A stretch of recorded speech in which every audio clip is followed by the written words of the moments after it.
Die besnydenis is 'n aksie, 'n bewys van geloof, volgeling van God uit die Ou Testament, en dit word ook in die Nuwe Testament aan ons voorgehou, en dan as 'n metafoor van die nuwe lewe. Romeine 2 vers 25 sê, die besnydenis het waarde alleen as jy die wet van Moses onderhou.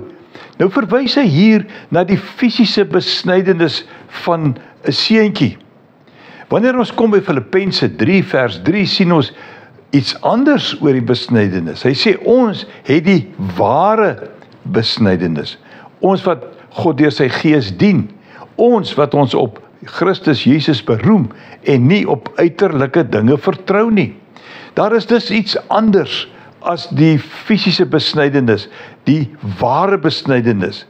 Kolossense 2 vers 11 en 12 verduidelik dit. Hy sê, deur julle verbondenheid met hom, die ou vertaling sê, in hom is julle ook besny.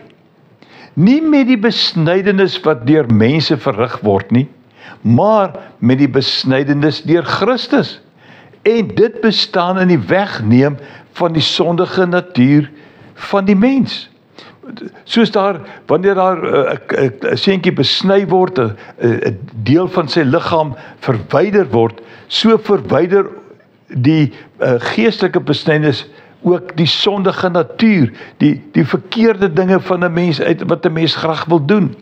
Dis die geestelike besnydenis.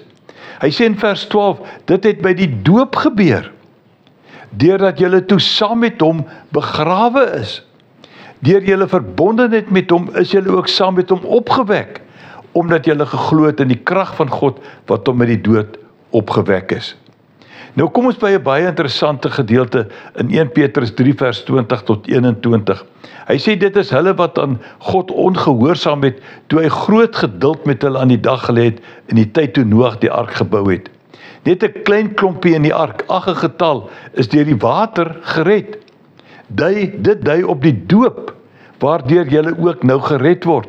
Nou as daar ooit 'n goeie teks was om die doop te regverdig, dan is dit hierdie teks. Maar luister mooi, dit gaan oor meer as net die doop.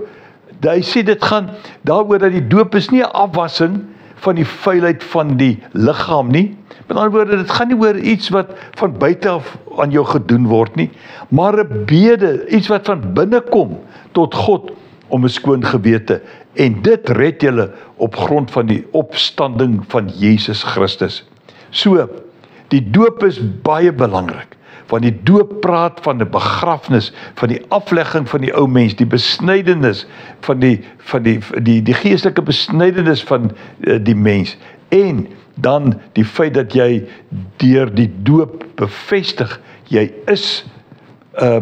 het gesterf, jy is begrawe en jy is opgestaan in 'n nuwe lewe met Christus. Ons sal van tyd tot tyd so 'n bietjie weer hierna verwys, maar kom ons aanvaar dat dit soms herbesinning neem om dinge regtig goed te verstaan. Loop mooi.